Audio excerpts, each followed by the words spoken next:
Hello, beautiful listeners. I am going to share with you a little story, and it involves a raft trip I was invited on with a local organization called Pathfinders Aspen. I'm a Pathfinders therapist offering expressive arts and healing with horses, and I've actually heard about their grief raft trips for many years. This time, I knew the grief trip was for me. It was time to carry my own 12 years of grief and loss to the river and let the water hold what I've been carrying for so long. I planned to join the trip last year, but a few of the participants were friends or former clients, and I knew that I needed a place to be truly vulnerable so that I could shed the layers of grief that had solidified into armor around my heart. In a small town where roles like therapist, friend, and community member can blur, as a therapist, it can be a challenge to find a place where I can truly let down my hair, allow the tears to flow, and know that it will be held in confidence. My edges of personal growth continue to be asking for and receiving help.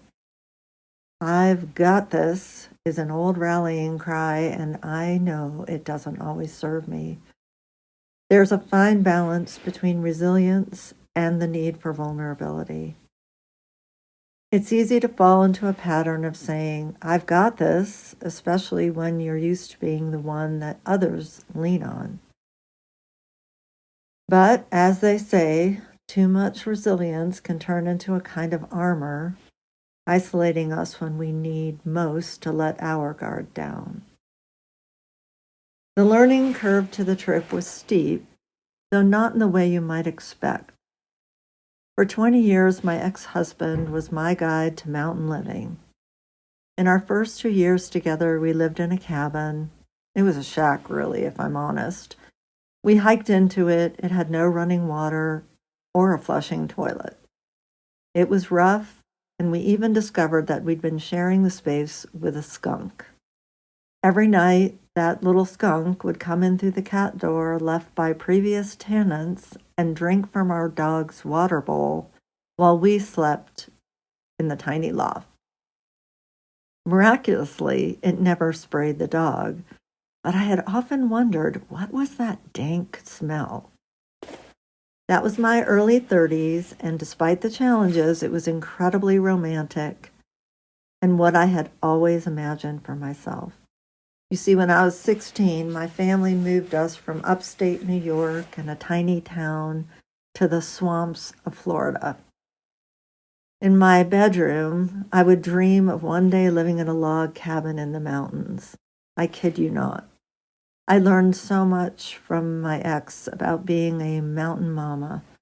I could telemark, ski, kayak, hike 14ers, and I even completed 2 self-guided trips with our friends on the Grand Canyon, which would have been a terrifying prospect in my early years.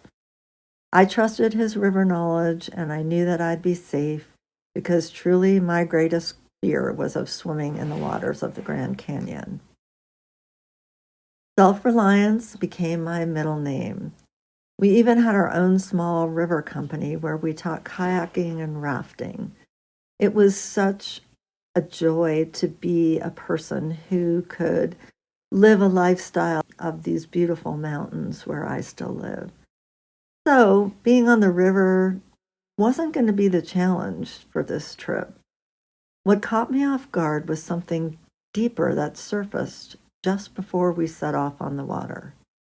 Thankfully, many of the Pathfinders guides and therapists were familiar faces, people I hadn't connected with in years, but was so grateful to see again. When I called to ask what I should bring, one of them gently reminded me, quote, "This is your time. We've got this." That's when it hit me. My challenge wasn't the river. It was going to be letting go. I realized I needed to shift from a self-guided mindset to one of self-care. And that reminder was my invitation to allow myself to be fully and completely held. As we gathered at the water's edge before starting our trip, we introduced ourselves and shared why we were there.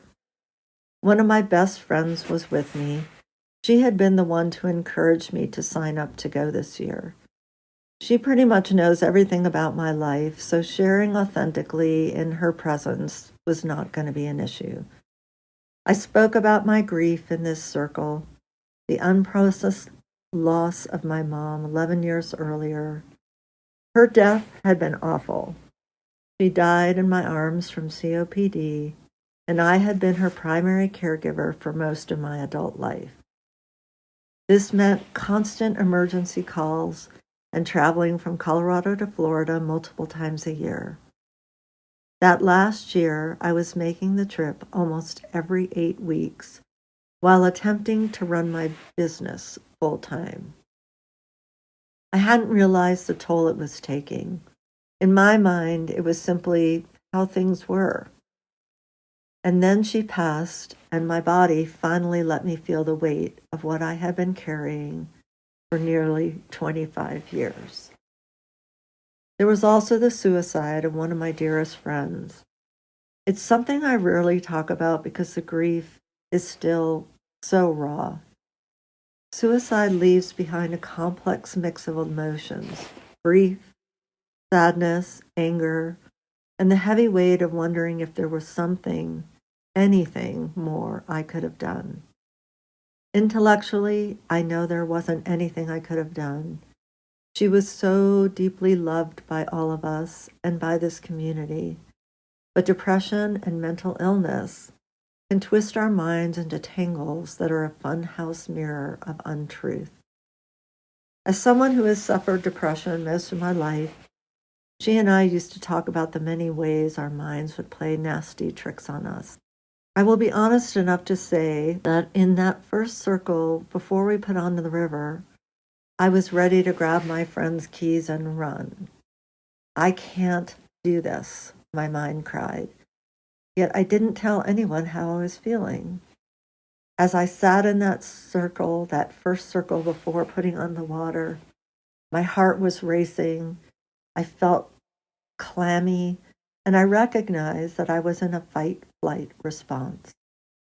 It was everything I could do to take slow, deep breaths and trust that this was exactly where I needed to be, especially because I was teetering on the edge of what felt like a panic attack.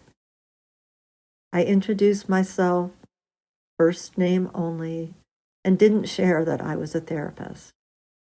The Pathfinder's guides and my friend knew that I truly, truly wanted to be there for me, the human me, not the professional me. I climbed onto the raft and we set off down the river. Almost instantly, a sense of calm washed over me as the gentle current carried us toward our first campsite. As we traveled through the canyon, eagles soared above us and mountain goats appeared along the cliffs. Gentle conversation started up as each of us began to reveal more about who we were and what we had hoped to get from this time together. Later in the morning, I hopped onto a ducky, and the sensation of having a paddle in my hands and paddling with a new friend, a perfect stranger, as the rafts went on ahead was incredible. I won't share too much more about what transpired, except to say that many tears were shed, and as we held one another in a sacred circle of healing, it was incredible to be heard, truly heard, no fixing or advice, just a space to shed a layer, maybe a few layers, and leave them by the water's edge. And shockingly, as we each shed our layers, laughter and joy seemed to arrive in equal measure. And during this trip, something unexpected surfaced for me: the grief I felt over the loss of a 20-year relationship. one that I believed would be that happily ever after kind of love, and a family that came along with that. As we spent our nights under the stars and floated on the gentle currents, I realized that when the relationship ended, I had consciously set aside the passions I once cherished: skiing, my love for the river, camping out of doors, and so many others. I told myself at the time those were his interests, not mine. I gave away all my gear, closed the door, and left it behind. But this river trip gifted me something precious: the chance to remember. In my heart, on that water, I reclaimed my love and passion for the river and all that has come with this beautiful mountain life I've created. As we gathered in a circle on our final morning and shared our last thoughts, I lingered for a moment atop the cliff. While the group packed up the last of the boats and gathered their life vests, I felt a strong need for a personal closing ritual. The Pathfinders, therapists, and guides had gifted us these beautiful whistles. They were designed to help us regulate our polyvagal system. I stood facing west, the direction of the puma on the Incan medicine wheel. On the wheel, it is that of a spiritual warrior who has stepped beyond fear, violence, and death. Here is a quote: "The West is an essential part of the vision quest, a place to purify oneself, heal, and dig for messages that seem to be just outside our grasp. In these moments, the West teaches us to realize what is no longer useful in our lives and surrender to a higher calling.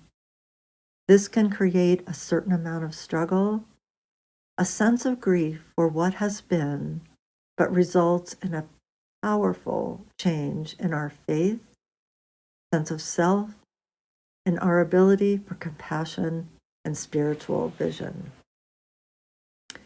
I consciously acknowledged my mother, my dear friend, and my ex-husband. I recognized that each of these individuals had been incredible and profound teachers in my life in more ways than I could count. From each of these relationships, I had been given a gift.